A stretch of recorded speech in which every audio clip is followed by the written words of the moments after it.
encounter in Vendrine's Well.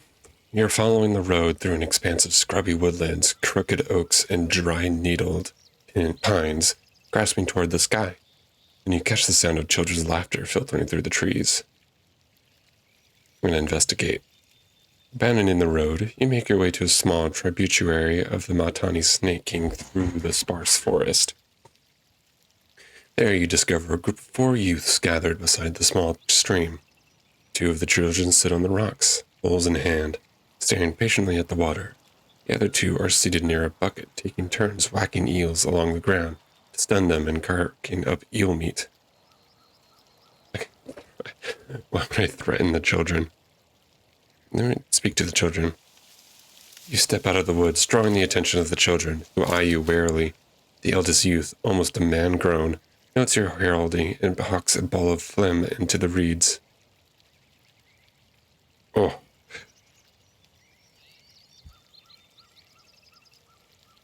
I can ransom the children. And I can punish the spitter. I'll just tell a story. You raise your hands to calm the youngsters and ask if they heard the tale of Pox and the elder Abor of the Burning Wood. When they look to one another without answer, you begin to spin the story for them, an odd and sometimes amusing yarn filled with epic adventure and dark mysticism. By the time you finish, the youth have become entirely absorbed in your story, utterly wrapped in their attention. The youngest of the children brings you an eel in exchange for your time. You thank them and return to the road to continue your journey. I'm just well fed. And I got no rings, but some favor with the Vendrine Guard. I wonder how that's going to play out. I'm sure once I become governor of the lands, because Kairos is going to reward me as such, probably have to deal with their faction.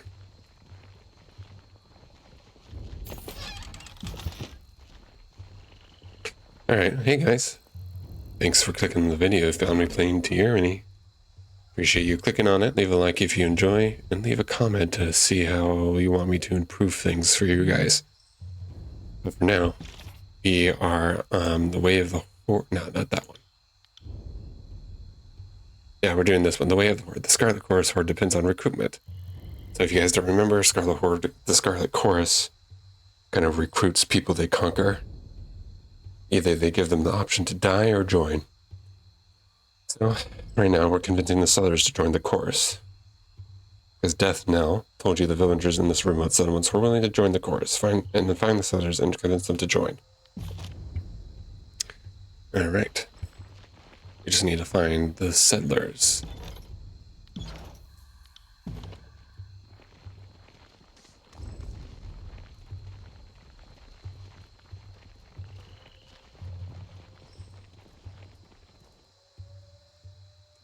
As you step into the center of the village, you feel as if you're being watched from all angles. The distant patter of feet echo off the walls of the small and seemingly deserted village. I am Fatebinder Wingo, so I am coming to discuss your conscription into the chorus. Cooperate and you won't die. No need to hide. No desire to fight, merely to talk. The wooden beams on the rooftop to the north creaks under someone's weight. A tree rustles behind you.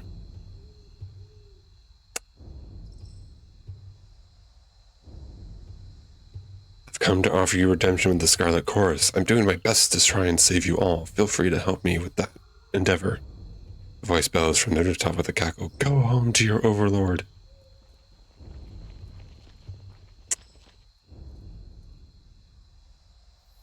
Sorry, friend, but you won't be leaving here in one piece. I'll send your head back north. I want your folks to see what happens to those who invade our lands. Look at... Oh boy.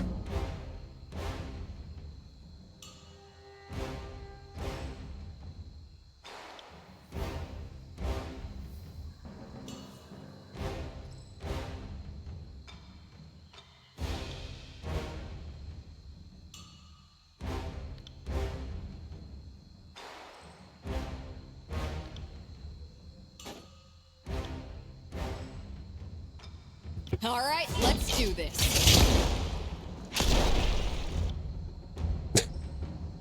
Come on, Lantry. I know you can do better than that. Well, at least if you're hidden, you can at least do some damage.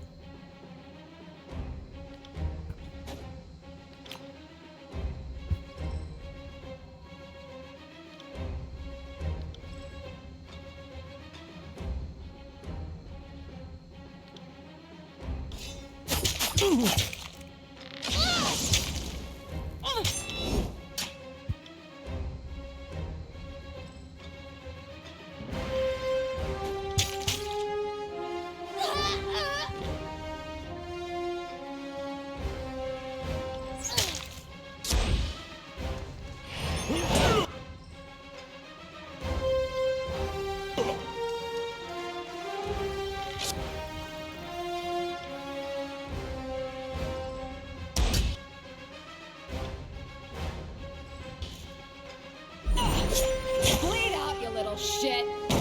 I'm not dead yet.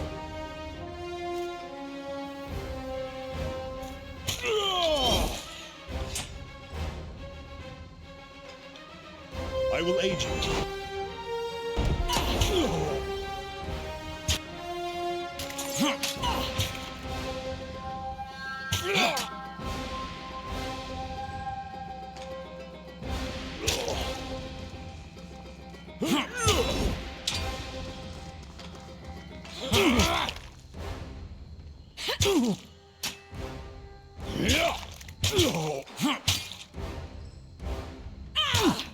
I need to try a different weapon. On your knees, worm!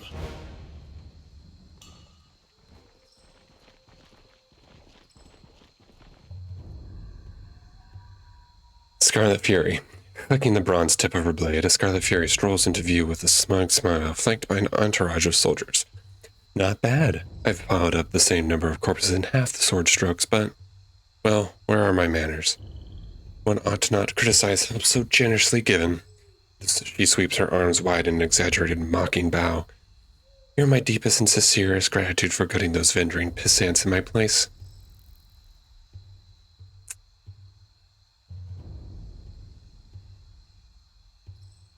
You're welcome, though I came here to recruit for the course. Slaughter wasn't my intention.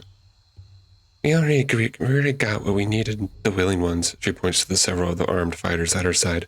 We were hoping a different face might convince the remainder to join us, but alas. Well, can't win them all, can you?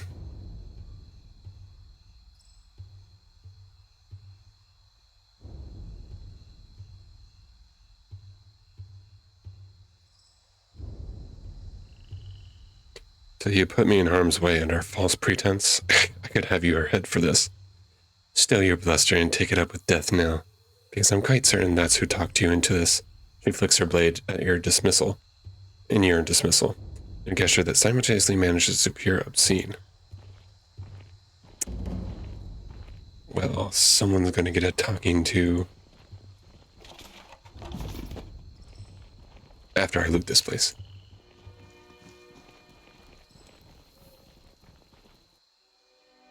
Death now. Fatebinder.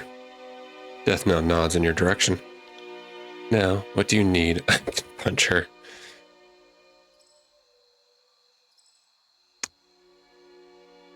Let's punch her. In one swift stride, you close the distance between the two of you and land a punch squarely in her stomach. The force of it knocks her back a pace, causing her to take a knee. She lets out a few coughs before regaining her composure and standing back up.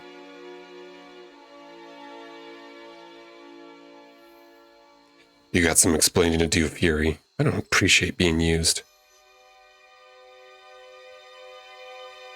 Fury can't contain her glee and begins to laugh, but quickly winces at the pain and immediately causes. Oh, come now. I knew a fighter like you could hold your own against those Oathbreakers. Knew it the moment I laid eyes on you. She winces against as she slowly unsheathes her sword and hands it to you. Clearly I've ruffled a few feathers. Take this as my sign of no harm done, okay? Our time together has not gone to waste. It's weird you've been saying that, Barrack, since you're in a chorus camp right now.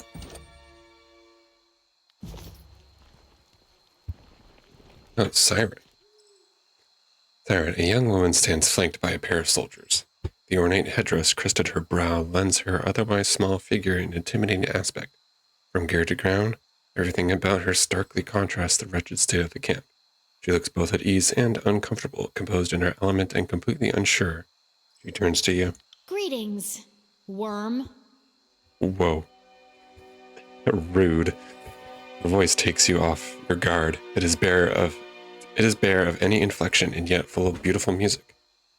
If you didn't know better, you would guess that she's actively suppressing or modulating her vocal tone. Have we met? You don't know me, little worm? I am Siren, and my degenerate allies Siren. have the pleasure of calling me the Archon of Song. You hear the distant peal of a bell in her laugh. She regards you for a moment with dim interest. And you are Tunon's Fatebinder. What brings you here to the middle of the battlefield? Did Cairo send you to shame Ash and Nerat into action? Ash certainly needs someone to dig a heel into his back, if only to distract him from his problem. She pursed her lips in thought.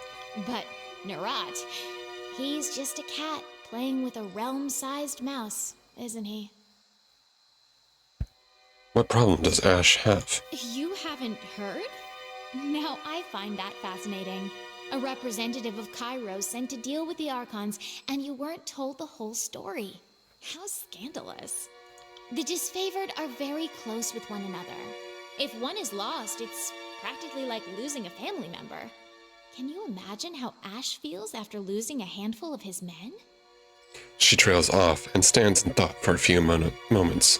Anyway, we have a more important matter to deal with. There is something you can do to assist me.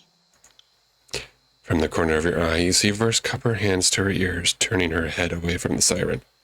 Siren's mouth opens in a perfect O shape, and the sound that pours out is captivating, entrancing. It dampens the ambient bustle of the camp until it seems that nothing exists but her voice. Remove my helmet. The ruby headpiece on her brow flashes as if in warning. What are you trying to do to me? Really? That's it? How disappointing. It was worth a try, I suppose, though it appears to have been a colossal waste of effort. She sighs and gives a sheepish smile. I hoped you would assist me in a delicate matter, but it appears you're more nuisance than help. I have no further use for you. Perhaps later. You're dismissed, Fatebinder. She brushes you away with a wave. Not as powerful as you imagine yourself to be, are you? I said dismissed until I have further need of you. Your presence displeases me. This time her voice takes on a different quality. It screeches like a piece of flint stuck in a grinding wheel. You can feel it down to your toes, and you want nothing more than to make a hasty exit before the Archon inflicts more of her terrifying song. For the love of Kairos! That was the Archon of Song in the flesh! Darting his head for a furtive look back at Siren, Landry sighs in awe. Keep walking, best not to offend her. Quite right. Now's not the time to trouble her with 1,000 questions. Another time, perhaps. And Verse had an interesting reaction. At your service, Fatebinder. Verse bows with an added What do flourish. you need? If you insist. What? Until then? I guess nothing. New. You there! The one in the tin barrel. Remove my helmet. You address me, lady? Finer craftsmanship I have never seen. You wish the helmet removed? Oh no, Barrick. Barrick hesitates before Siren. He seems at once ready to follow her order and nervously uncertain. I'm gonna restrain him. You forcibly grab a hold of Barrick, but his shoulders plates and restrain him. But forcibly grab a hold of Barrick by his shoulder plates and restrain him from moving any closer. The giant man looks ready to protest, and then regards you with a sudden clarity. Thank you. I don't know what came over me. Archon, with all due respect, we will keep our distance from each other. I would not engage with you again, accompanied or no. Once again, the worm dares to defy the songbird. Don't worry, little worm. One day the bird will get her prey. Huh. Be gone, worm. What a I wonder what is her deal and why she wants her crown off. Why does she want, specifically, I'm sure she can get a lowly soldier in the course or even the disfavored army to get it for her. So, don't know why. But I saw these guys.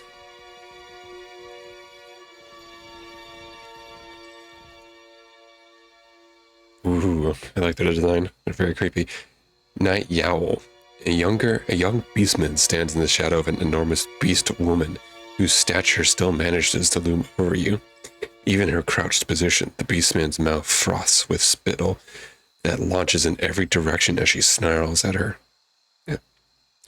Night Yowl was promised worthy, tough prey for joining, but Beastwoman only allows Night Yowl to hunt weakest of humans. Saves beast kills for self. He pounds the earth, causing a small fissure to erupt. Night Yowl was second strongest of Stonestalker males before joining Scarlet humans. Rutted, even with 100 blood, with tribes Prima, was promised own pack for abandoning tribesmates. Claws at throat, the crouched beastwoman lets out a deafening crackle. Her broad, sharp teeth. Whoa, that is some nudity. I'm not sure I want to... We need to censor. Sharp teeth appearing between each spell. Strong Stonestalker. Beastman worthy rutting, as she snorts. No. Claws at throat sees only mewling first season cub before Beastwoman now. Sees only tenderfoot. Only weak whelp fit to chase injured, dying prey. Not best fighters on battlefield. Night Owl bares his teeth and lunges for the beastwoman, but she's swift to stand, hackles raised, and a calloused palm far larger than his head harshly pins him to the ground in one deft swipe. His face smashes into the earth with a wimp-like crack of stone, followed by a defeating whimper. Claws at throat stares down at you with as much regard as she might show the wild dogs that roam the camp. Human. Her nostrils flare as she inhales deeply, scouring her memory for your familiar scent. Then she cants her head curiously to one side, and her keen, amber eyes darken with the sudden and feral desire. Human smells of kith. A far northern tribe. Is strange. Human is hairless, blunt-clawed and male, but smells good. Smells better than Night Owl. She grinds the beastman's face deeper into the dirt before lifting her clawed and gnarled fingers off of him. He quickly scrambles to his feet to nurse his head. Speak quickly, and maybe Beastwoman will listen. Bare my teeth in a wild, dangerous grin. You smelled right. I was a member of the bounding viper tribe, raised as the Prima's own brood. Yeah, you have gained favor with the Stonestalker tribe, and you gained favor with the Scarlet Chorus. The Beastwoman perks up at your boast. She sniffs you curiously, more thoroughly than before, and she smacks her lips softly, longingly, beginning to slather and drool. Oh, okay. I think I flattered, but I think I left that life behind me. For a moment, you think she'll make a grab for you, but she merely sits back on her haunches, relaxed and watching you, pleasantly piqued as she crouches the taut stretch of her hard, muscled stomach. We'd like to hunt you with human from booting viper tribe. Little Blunt Claws will join Beastwoman in hot slaughter of humans in one season soon, yes. I wager I could take you. Claws at throat. The Beastwoman snorts, a stab of incredulity opening the features of her face. Then she howls with racking, full-bodied laughter. Claws at throat likes human who's male. Yet who is bold enough to challenge Beastwoman, expecting Blunt Claw to be feeble as Night Owl, whimpering at Beastwoman's feet. She licks her fangs longingly as she assesses your hidden prowess and strength. If Beastwoman did not have Runtwell cur like Night Owl to train, Claws at Throat would happily enjoy fighting with human. Alright, what's going on here? Finally, we're getting into some context.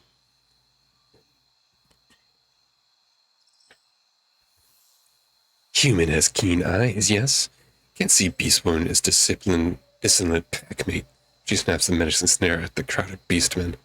Mewling, whimpering male Night Owl, Yowl will learn Beastman's rank in new pack, or will not survive for many seasons longer.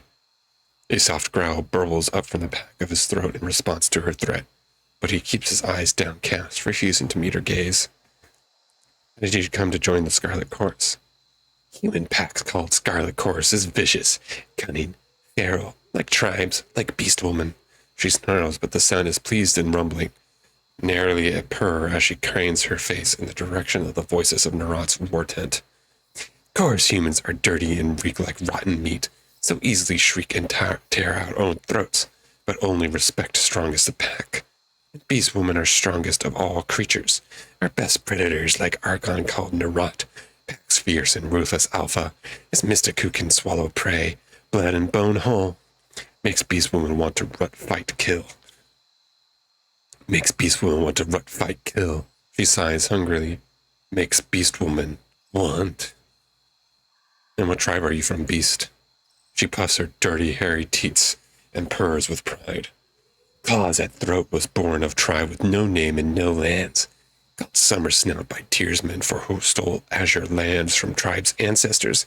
Then Claws at throat becomes Great Stone Stalker, slaughtered own slavers and fought for tribe's freedom, tribe who becomes strong, unbreakable as stone, because of earth mystic called Archon Cairn. She sniffs at the memory, but now Cairn sleeps and dreams, driftly slowly to the deaths in stone lands. Hundred blood protects free tribe, and Claws at throat fights to kill more Tearsmen as Scarlet Stalker. Alright, farewell. Good to know what the Beastmen finally look like. Yeah, it seems like in our adventures there's more people here, like Reg. Scarlet Core's favorite boss. These rations are foul. Taste it. Can't tell if it's poison or mold. I heard that our watchers spotted a disfavored scout by the grain stores. You don't think. I feel fine. Maybe it's an herb to slow my hand in battle. Sabotage is a coward's weapon. Maybe it's just gone bad. Seeing you, Reg pockets his ration without taking a bite. Fatebinder. Think that's fine for now.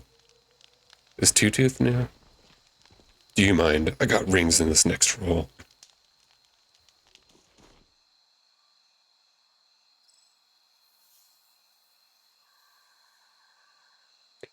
Vittles. Pale and wide-eyed, the Scarlet Core's construct takes slow, deep breaths as he shuffles with nervous energy. As soon as your eyes meet his, he looked away in panic, bowing his head and turning his body. You there. What's your name, lad? You couldn't meet me. Could you, Captain? He turns to face you, but refuses to meet your gaze. Cheeks tinged red, his body tenses, his chest puffing forward even as he stammers and stumbles over his reply. Walden. My name is Walden, because she knew I'd be tall as the mountains, but here they only call me Vittles. Do I even want to know why they call you that? His face burns hotter and he grits his teeth together before answering. 'Cause Two-Tooth says he'll feed me to the beasts if I don't always do what he wants. New to the course, Captain is Southern term. Kairos' armies have commanders, and I'm neither. I shouldn't be here. His eyes widen as his voice rises to a near yell. The course. I don't know what I was thinking. I'm not like these people. He looks at the camp. I'm going to die here, or at least I hope I die here, and soon. And to think his voice falls silent. His body slumps.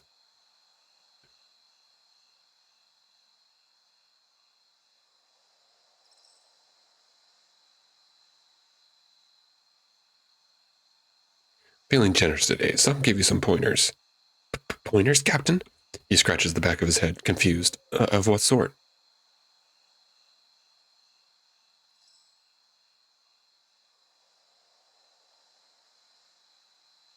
Here, I'm going to strike him playfully at first. Come on, raise your fist and defend yourself. I'll show you how to survive, and maybe later how to kill. He takes his first hit, but manages to avoid the next, surprisingly deft despite his gangliness and timidity. Best if I don't, Master Fatebinder. He ducks his head shyly. I don't think Two-Tooth would like it to none if I saw me training, and I've taken enough licks from him to last me the rest of my lifetime. I'm going to strike him harder. Do not let your guard down. Strike back and watch your legwork. With a scramble and a surprised yelp, he barely dodges the third of your blows. The first two knocking him backwards on his feet. Panting, he regains himself, avoiding your exaggerated and slowed strikes until he swells enough in confidence to punch back. Takes him a while, but eventually he lands a decently hard hit. Again. He cringes, tensing reflexively with the force of strike, but does better against the next one and the next, eventually avoiding most and managing to return a fist or a boot in the few times you allowed for an opening. He throws all of himself into the training, courage improving until he's left panting and exhausted, and newly bruised, his thin woolen shirt drenched to his back in sweat. Eventually, he wipes his matted bangs from his eyes and offers you a grateful grin. I won't forget my training, Master Fatebinder. I'll keep fighting and struggling, and I'll get stronger, till there isn't nobody who can push me around. With a final nod, he totters stiffly away. Well, that was a nice little lore segment. Alright, I think next we're going to go to the Battle of Echo Crossing to secure the route.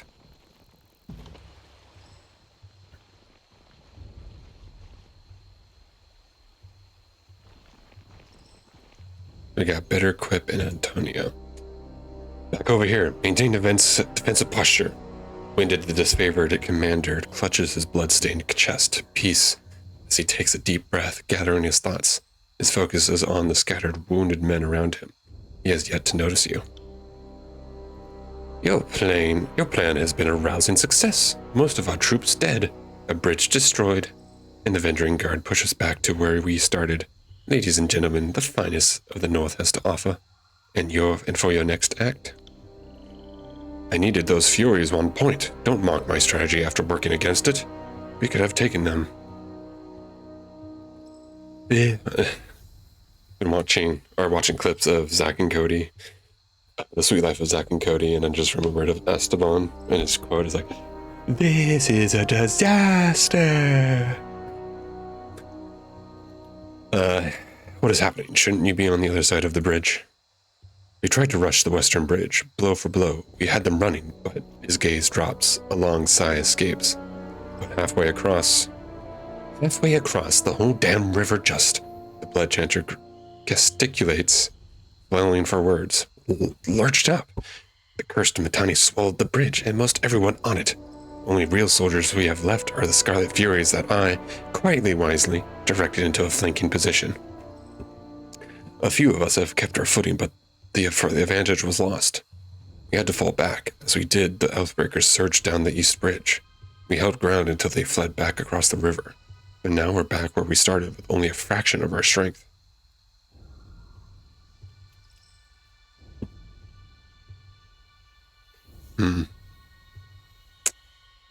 A member of the School of Ties is alive and working with the Vendering Guard. I assure you, she's the culprit. That would explain it. I saw a woman dressed in blue on the other side of the river. Didn't seem like she fit with the others. Had we focused our strength into one perfect lunge, we could have crossed the bridge before the enemy knew what was killing them. But it's not too late. We can use the Scarlet Furies to... No, you fool! Stop suggesting ways to get my gang killed. Are you working for the Oathbreakers? We should wait until the enemy is no longer on high alert.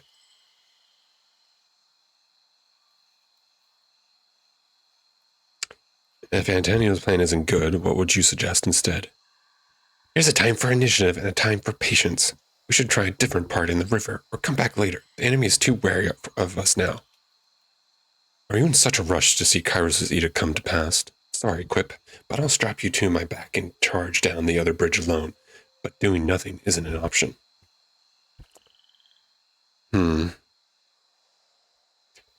We can sit and wait for Kairos' edict to kill us, or we could do something. If this were a hearing of grievances, I'd let you call the shots. But we are talking about the lives of my gang. Construct are a copper a dozen, but Furies. I have worked hard to secure the loyalty of my gang. I will not scrap fine warriors on so buffoonish a plan. I can strike him under some subterfuge.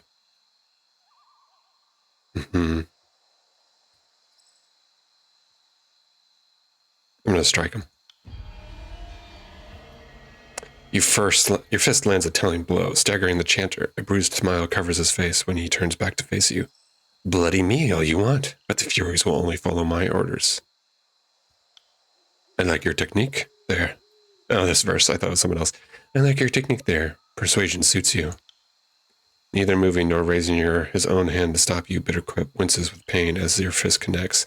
After a quick breath, he looks back at you, smiling ever wider than before. Once again, the chanter does nothing to defend himself, and you notice a flash of excitement in his eyes, right as your knuckles make contact with his nose. Enough! Your interrogation leaves nothing to be desired, Binder. This is getting us nowhere. Speak for yourself, but my sails are unfurled. He whips a trickle of blood from his lip, then runs his hand along his tongue, smiling at the taste of his own blood. Didn't know you were so into foreplay, Binder. Oh, okay. Alright, I'll do subterfuge. I suppose I'll have to tell the voices in Nerat that this agents are soft and cowardly in the face of opposition. Do you think your words would change? The chanter smiles wide. I meant to say, perhaps the Fatebinder right, until is in charge. When you meet next with the Archons, you will tell the voices I was instrumental in the success of the crossing. Just like that, the disfavored warrior crumples his face in his palm. No, wait. I won't question it. Yes, thank you, thank you. Yes, you had best be thanking me and the Fatebinder. We say the disfavored time and time again. What's one more? Listen up. For this to work, my Furies need a moment to get out of cover. Fatebinder, you need to run up the East Bridge. Don't get yourself killed. Just draw their attention. I'll signal my Furies to send a rope across while you have them occupied. There's no time to waste. Let's hope your gang delivers. Antonio turns to you, nodding with a heavy frown. Thank you, Fatebinder, and good hunting.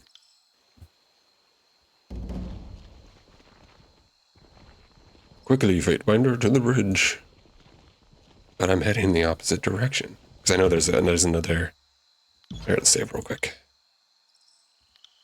Save. There's another... the shipment of iron bound for the disfavored camp went missing somewhere around Echo Call Crossing. Isotanis, a blacksmith working in the disfavored camp, has a suspicion it might have fallen into enemy hands. It would greatly benefit the disfavored war effort if they had iron to repair or forge new weapons. So I just need to explore the Echo Call Crossing for clues. For the missing shipment of iron. A lot of disfavored soldiers. But that means a lot of money for me.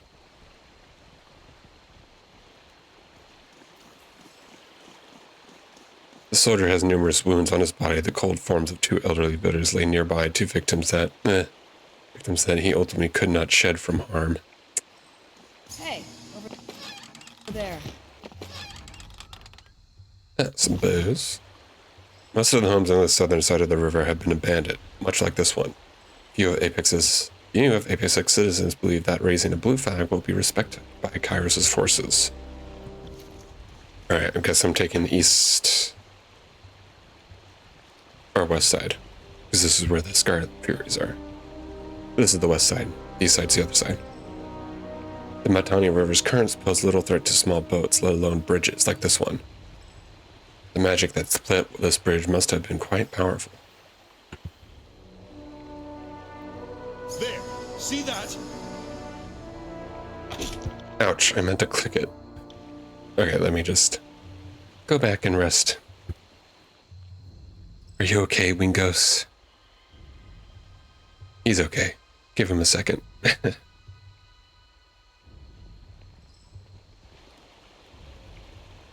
Oh, there's a little deer.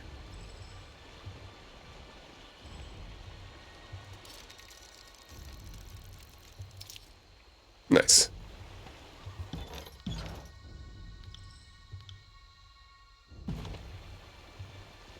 Come at. All right.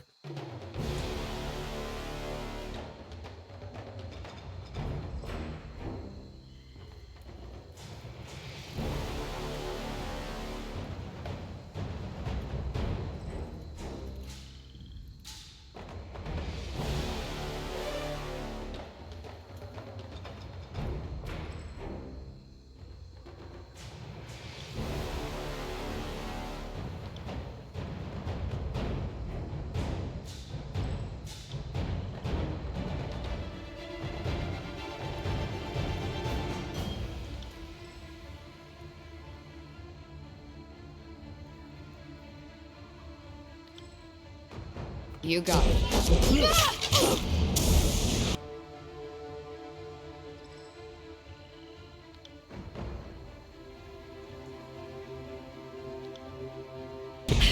Are we ready for this?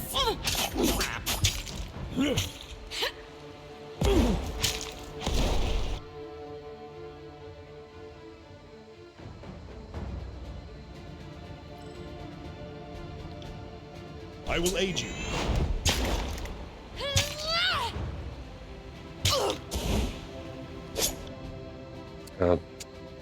Still.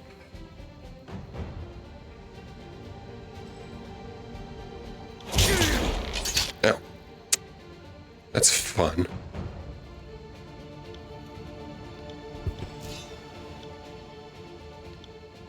You got.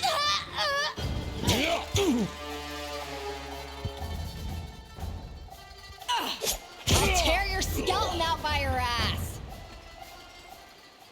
Very colorful language verse. All right. Well, we got through that guard.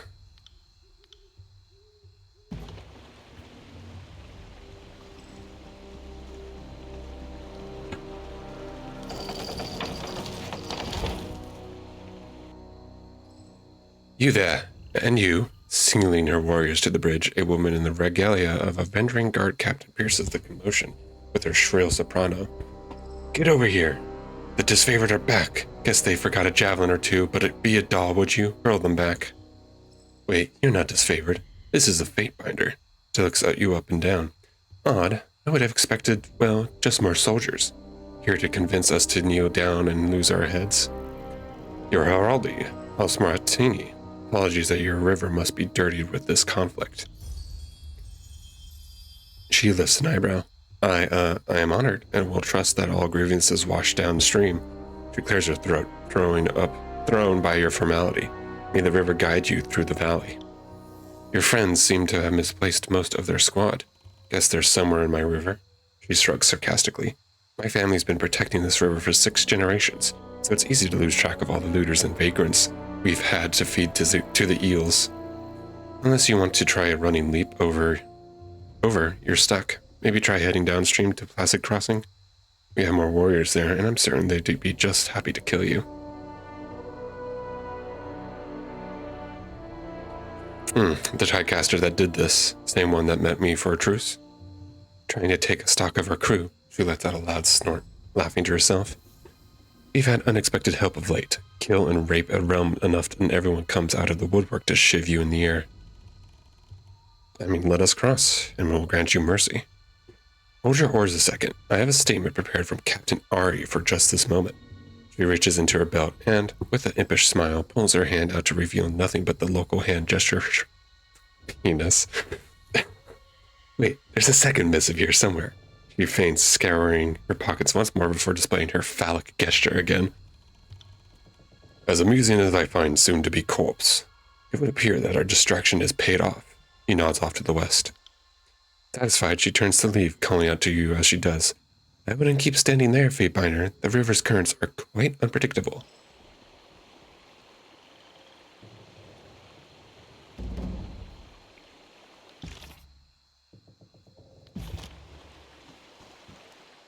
Alright, time to report back, I guess.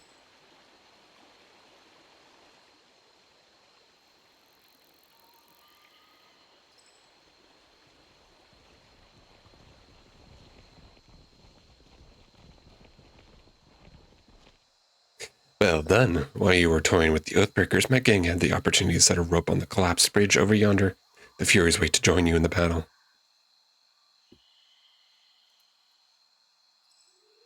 Good work. Your gang has salvaged this. Well, what is the plan now? The plan now is to lower that bridge. My warriors can't swim in their armor. The lighter troops, he points squarely at you, can move across the rope, then lower the bridge. We'll meet you on the other side. Crossing by rope, are we? Barrett clears his throat and shifts his weight awkwardly. In that case, I might recommend that I go last. For once, I agree with Antio. Better Quip points across the water in animated alarm. My gang's been spotted. Go now, before they are overwhelmed. Run. How am I supposed to go? Because I'm wearing some heavy armor.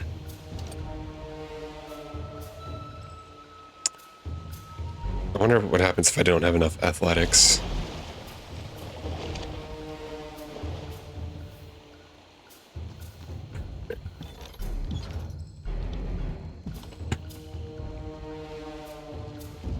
at me!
Oh, these fairies are all dead, and it's just up to us now, I guess.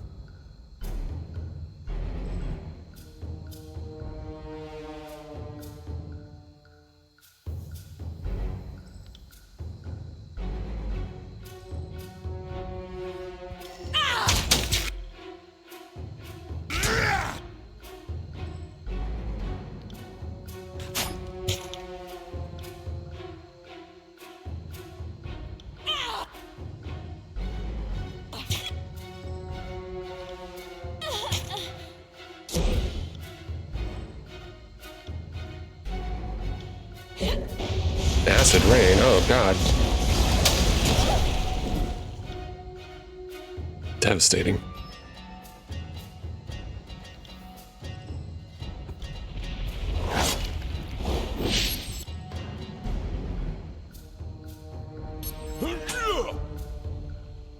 Pay attention, kid.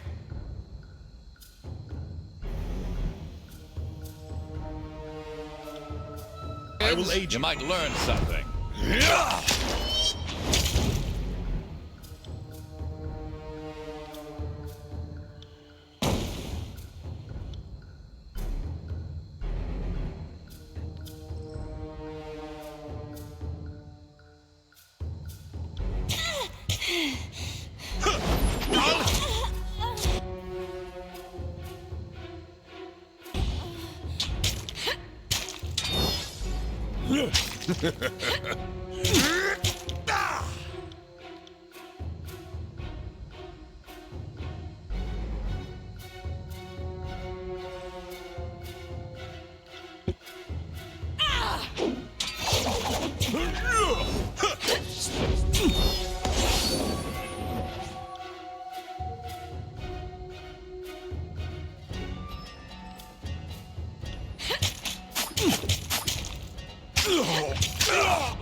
This weapon is entirely worthless.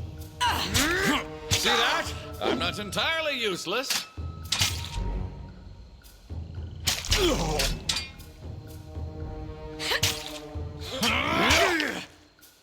Bleed out, you little shit. Okay, come on. There we go. He's in the red for a while.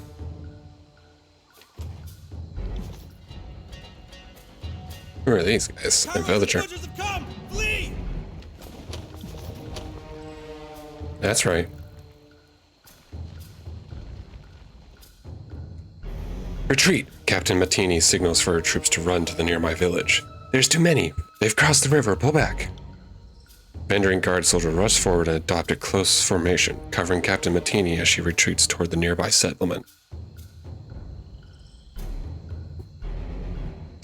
Let's see athletics. Brandish your weapon menacing. Raise your hand if you'll leave behind orphans. One of the soldier panics at the proposition and breaks formation to flee. I am a shield wall.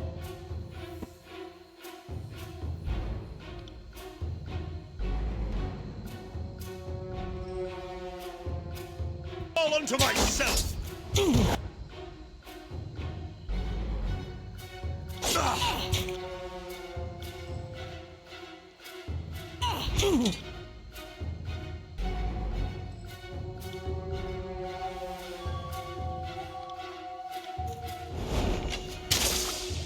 I'm not dead yet.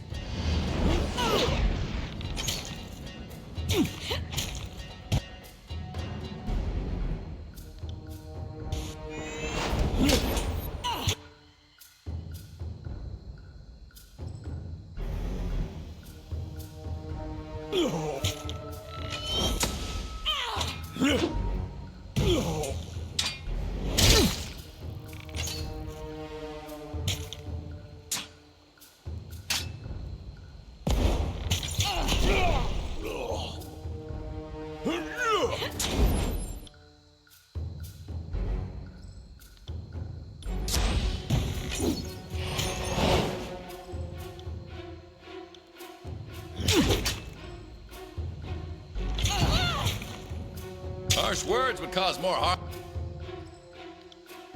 than this useless weapon.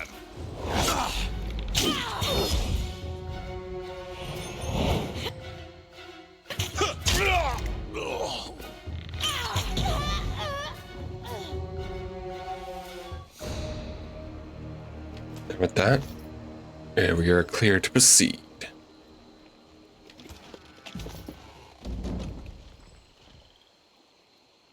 Now what? Let's see. You found a broken crate with a busted, disfavored weapon inside. This must have been part of the shipment. There must be more clues.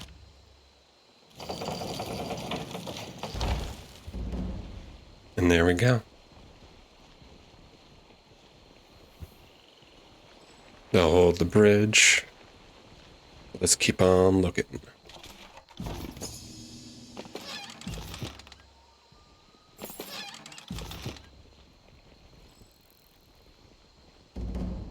Do we just have to keep going forward then? Yeah, I guess so.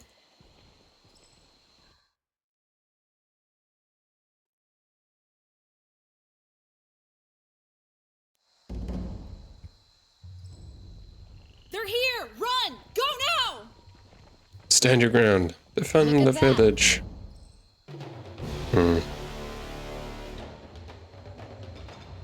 At a future corpse.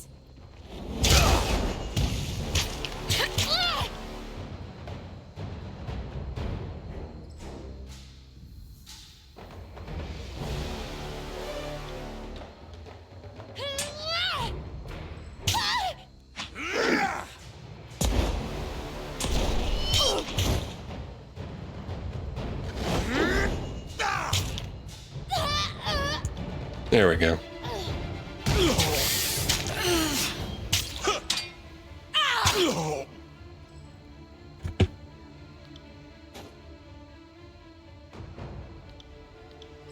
You got it.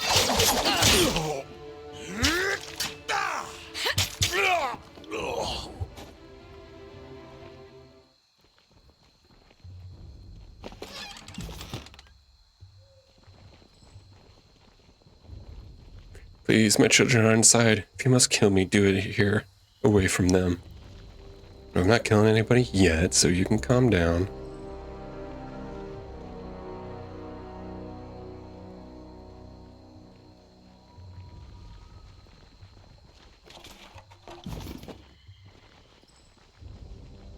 The Vendrian guard can't protect us! We must go! Oh!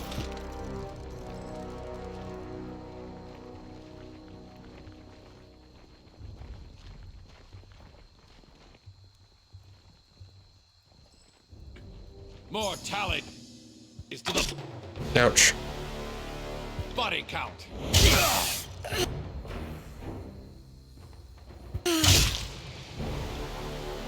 Alright, these traps were terrible.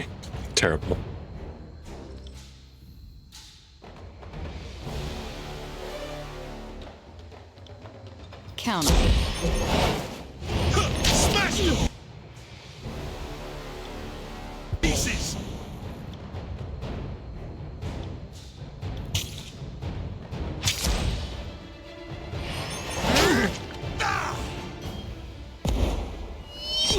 Rush! I will aid you. Fall before me!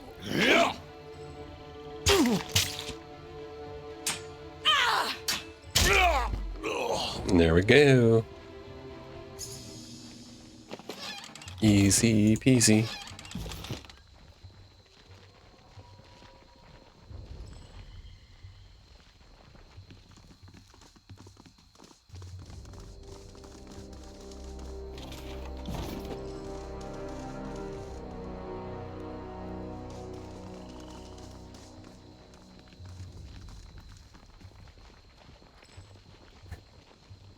Kairos' soldiers are here! Yep, that's me.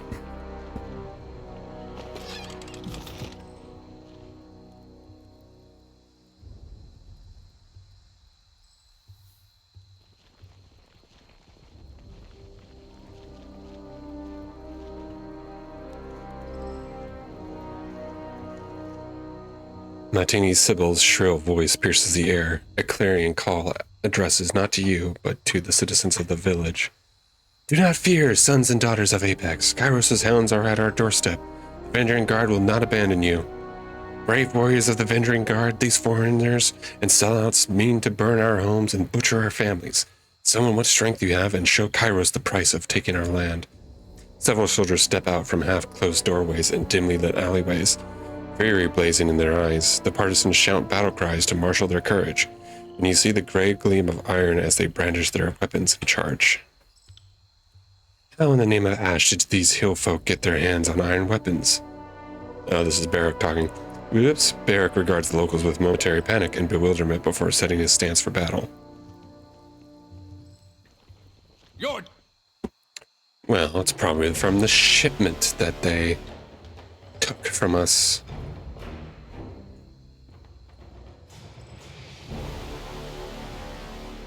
Alright, select that.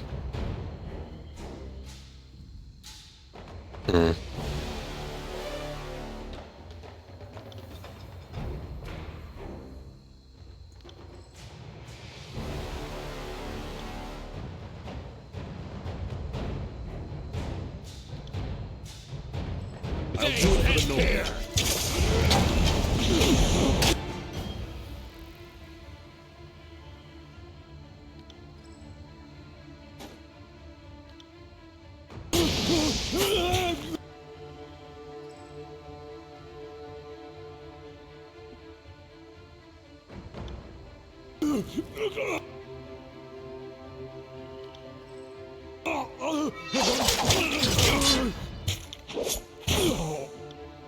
Some good damage there from As you first. command.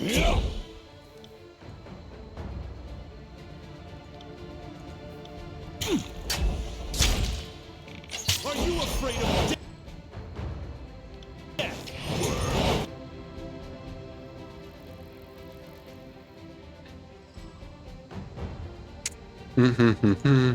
Let's see if I can do some cold damage. Maybe you won't enjoy this as much as I do.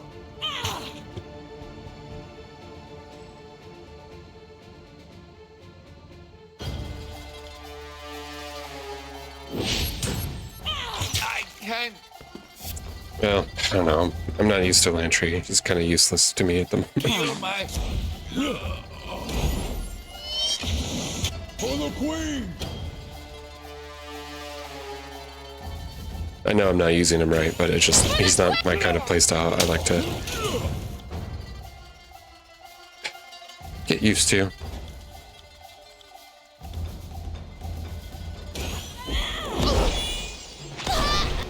There we go.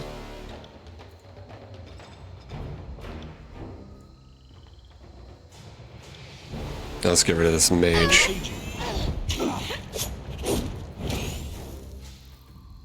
Did I always have this much blood?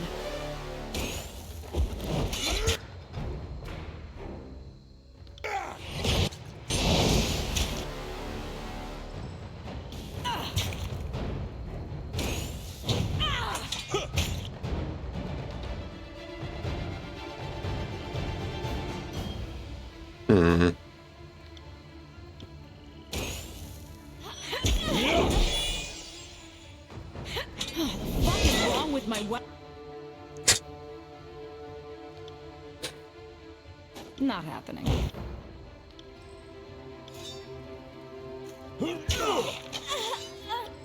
Alright, now we can finish this battle off. This isn't working.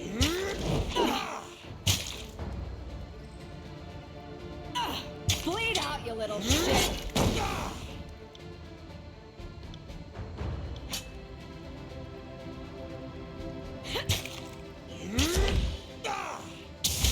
I'm not dead yet. Damn thing couldn't pierce cloth.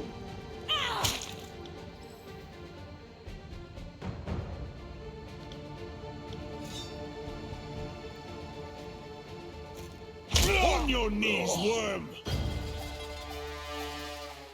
Good. I got through that. Mostly unscathed. I could bend that apart.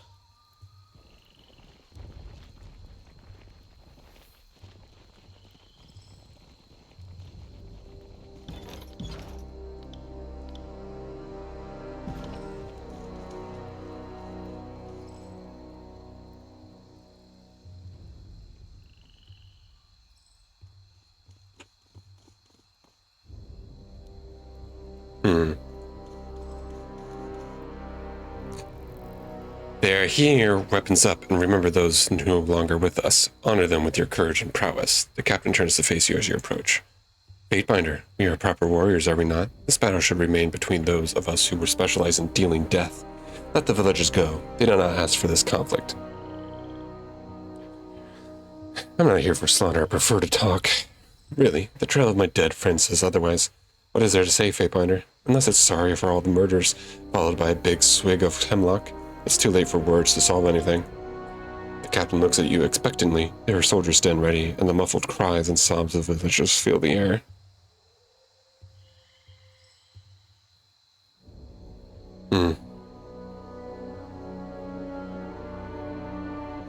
Kairos ultimately brings order. Why resist unity and prosperity?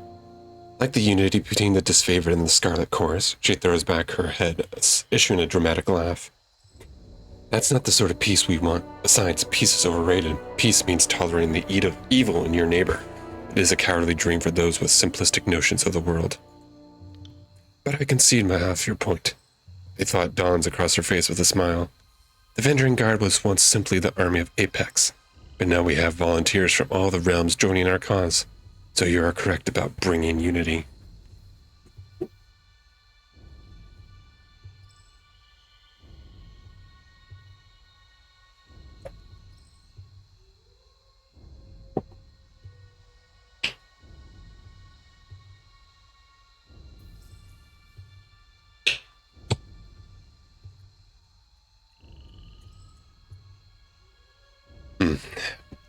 My goal is to gain your surrender without bloodshed. This is a commendable notion, but a tragically simple one at that. If any here could stomach life in the chorus or submission to a disfavored work camp, the person already surrendered years back. The folks standing before you are the ones serious about our freedom. Besides, we already reneged on our surrender. I know any deal you've come to offer is just a trap, as the Archon's pride demands that they bury us. So sorry, but we've been at this too long, death or glory, no third option. Alright. Well, the townsfolk may go, and the rest of you stand and fight. You can't interfere with Barrack. Far be it for me to question a call, but this village is a source of aid for the Venturing Guard. We would be fools to leave it standing to resupply our enemies the moment we turn our backs.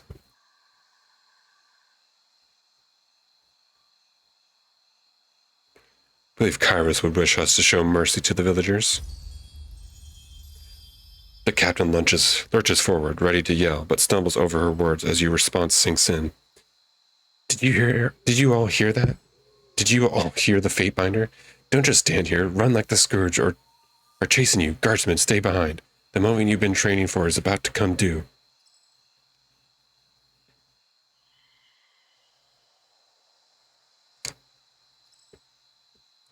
Alright, draw your weapon. Let the villagers flee, shall we? She holds her hand in the air while the last of the townsfolk flee. A noble way to begin our finest moment. Or maybe last stand. Either way. The captain lowers her hand, signaling the attack. Come at Let's go back here. me, Retreat. brave mate.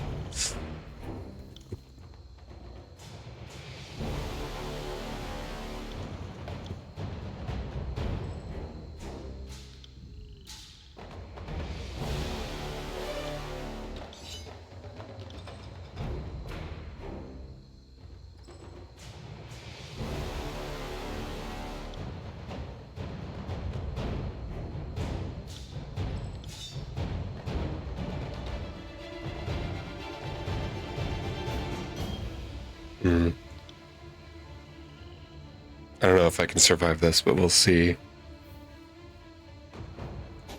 You got it. Come and face my iron! Yeah, I don't think I'm gonna win this. Oh well.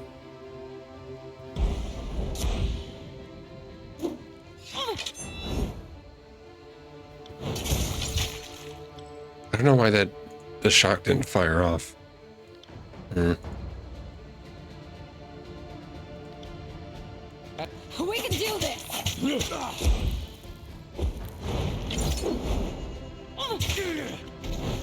Yeah, Verse needs to get in there. Oh well.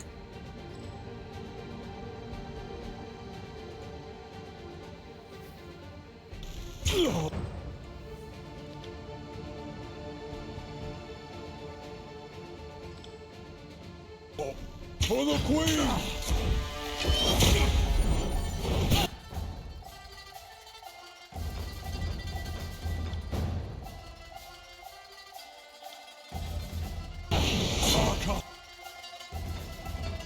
Oh, Barrick's already dead.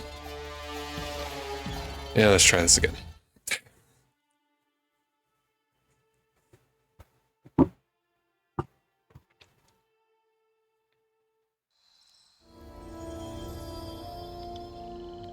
Look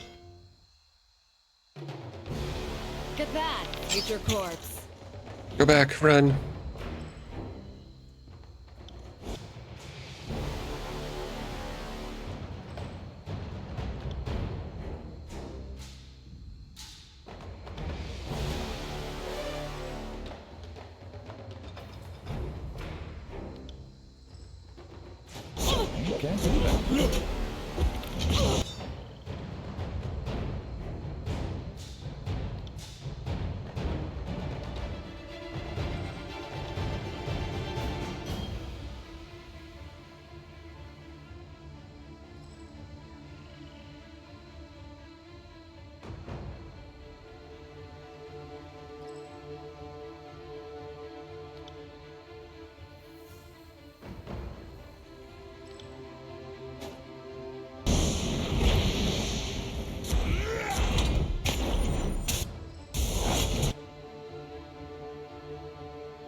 See as the crow flies.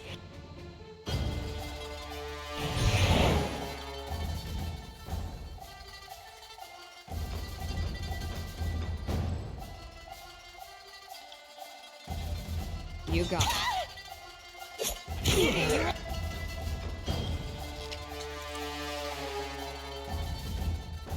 Don't enjoy this as much as I do.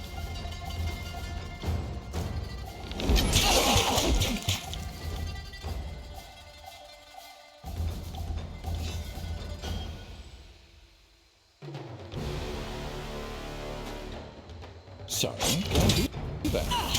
Harsh words would cause more harm than this.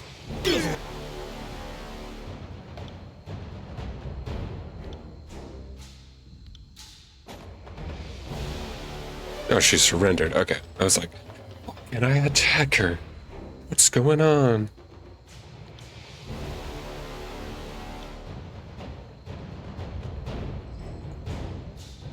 Alright, I see a through line, I think.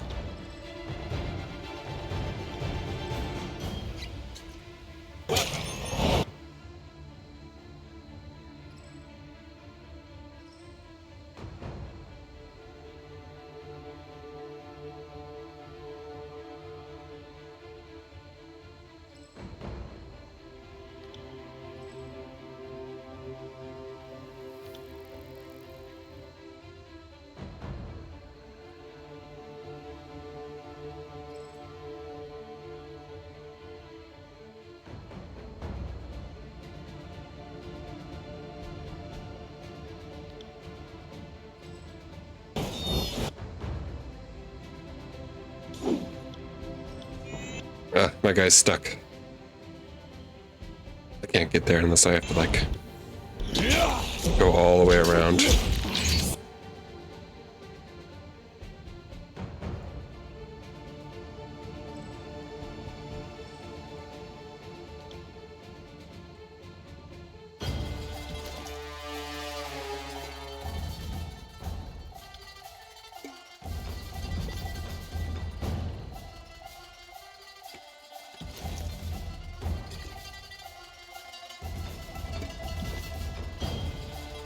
An awful lot of bread.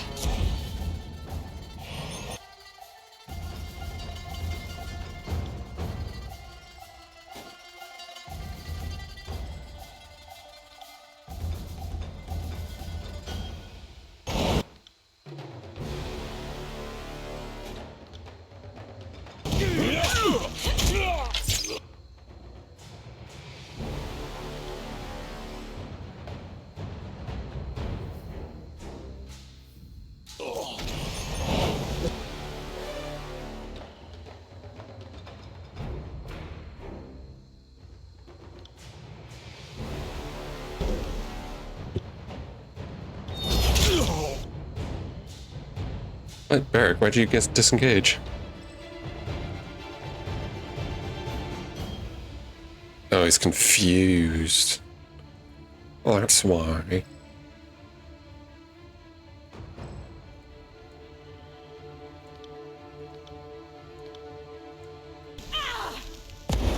Someone staunch my...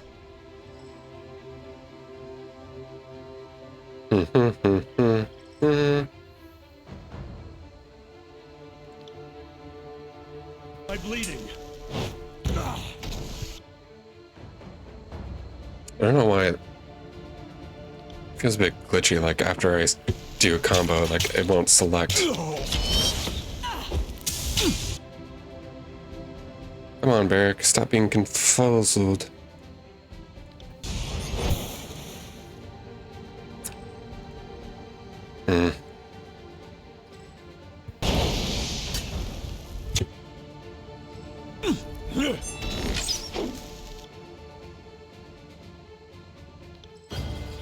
Pity you won't enjoy this as much as I do.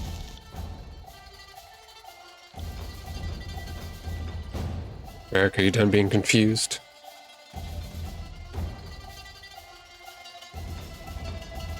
I'd like you to join the battle if you can.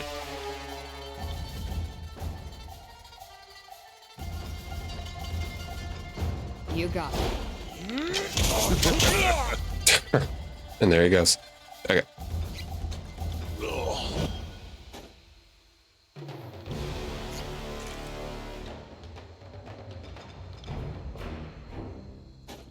Oops.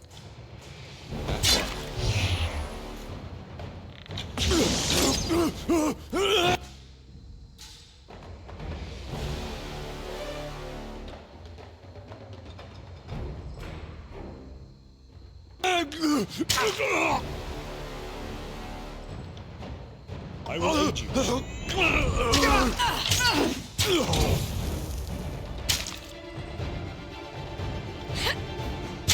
I'm not dead yet.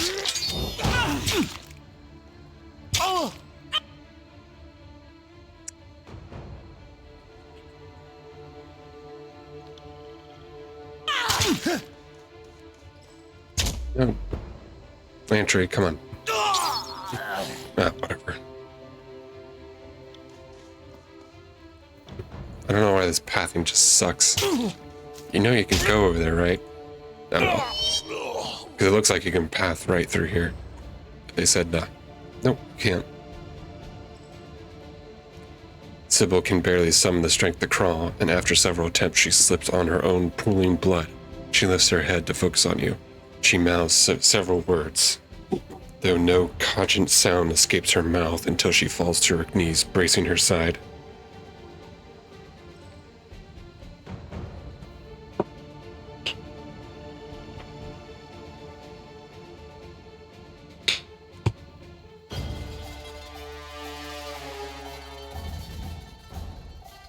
End conversation.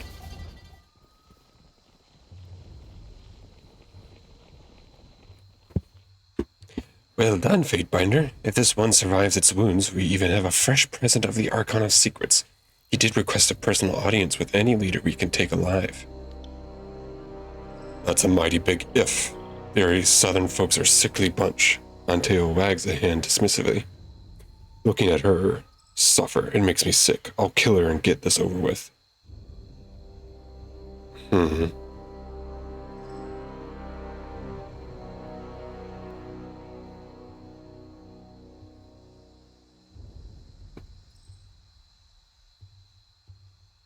I kind of want to let her go, just to see what happens.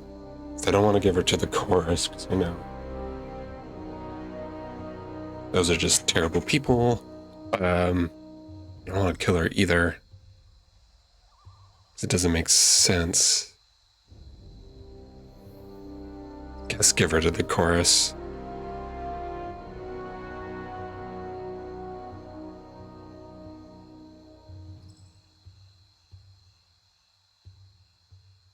She could become a Scarlet Fury. Yeah, I'll give her the chorus, even though I don't really want to. A wise choice, my good Fatebinder. Bitterquip motions to his gang. Take this one back to camp, and be gentle for a change. If you deliver a corpse to the voices in her aunt, you can expect to share her fate. So if she lives, this fanatic will be trusted with a weapon. Lovely. In one of this village, the locals could have trapped the houses, so too risky to command the site. He shrugs, his tone becoming matter of fact. We should burn the town. It'll cut off support, send a message, and the smoke signal will give the others a visible rallying point when crossing the Matini. Did we just waste all that blood and time capturing this place only to torch it all? Now I adore the mystical power of fire in ways none of you could possibly understand, but even I think there's a time and place for arson. Fatebinder, kindly tell Anteo he's free to burn his half of the village. The Scarlet Crows would like to keep our half of the spoils, not smoke in it.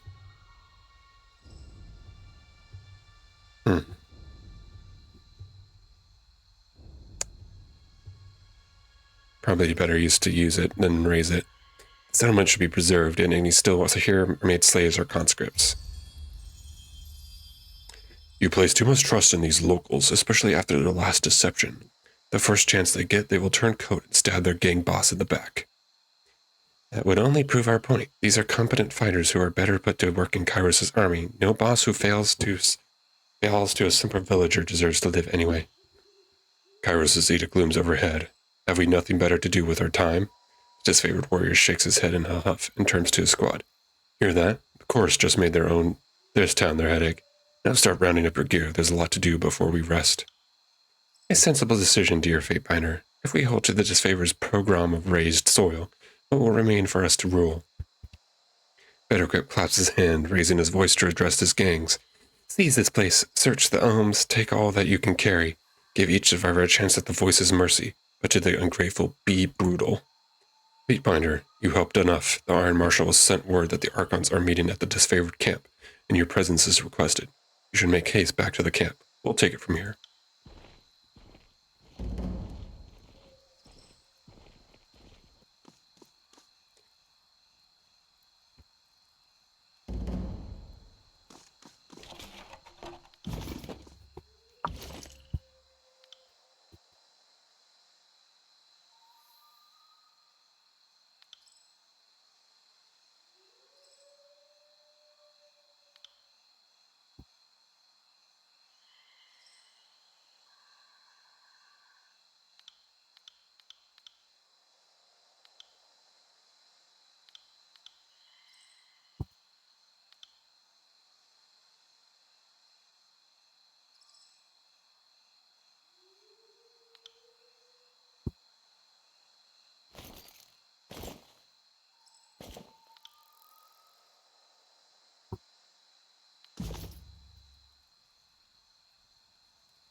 Old man Mua, I have already told you, I'm not leaving my home. The old man slams his fist together with emphasis, glaring at you with a startling brow. Oh, you aren't those purple imbeciles. Sorry, didn't mean to yell. Eyesight isn't what it used to be. Name's Mua. Been here since old King Okam claimed the valley as part of his own. You're with Kairos, aren't you? He jabs the finger at you with a question. And Kairos brings peace, right? Well, I surrendered. Now leave me to my home in privacy.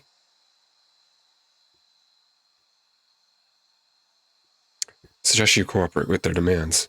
Settle down, son. I've been living here on my lonesome just fine. I've endured heat waves, breath fever, flooding. I'm not worried by children at play. Just hope none of you kids drown in the river. That'd make your parents sad. I doubt you enjoy courting with any scarlet chorus if you stayed. The settlement is becoming a garrison. See if I get... The old man paused his mouth, contorting to a frown. A garrison?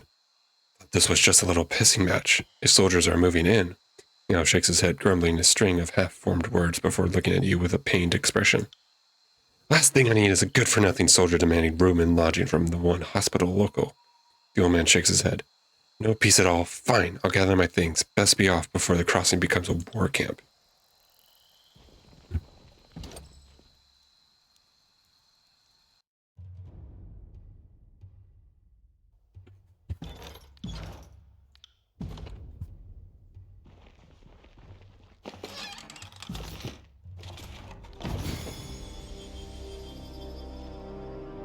Old man Mua, the old man barges in through the door behind you. You motherless whoremonger! He attempts to usher you away with the pointed end of his walking stick. Get out! I found forge bond iron in one of these barrels. You have a great deal to explain, old man. The old man points his walking stick at your face. It's always the young pushing the old. I have no choice in the matter. A strange man appeared here a fortnight ago. They claimed to be supporters of the Vendering Guard, but I've never seen them before. He stamps his foot in a fit. I had no choice. These so-called freedom fighters threatened my life if I didn't comply. Villagers forcing you to help with the Vendering Guard? That sounds suspicious. Have you been listening to a damn thing I've been saying? Or do you have a shit for ears? His face twitches as his spindle lands on you. That's exactly what I was saying. I don't want any part of this foolish war.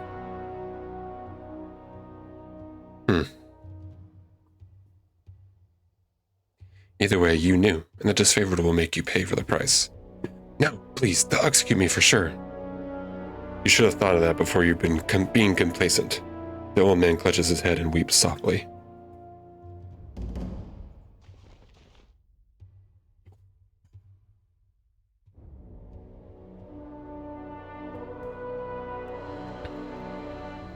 Well, that sucks. For him, I guess.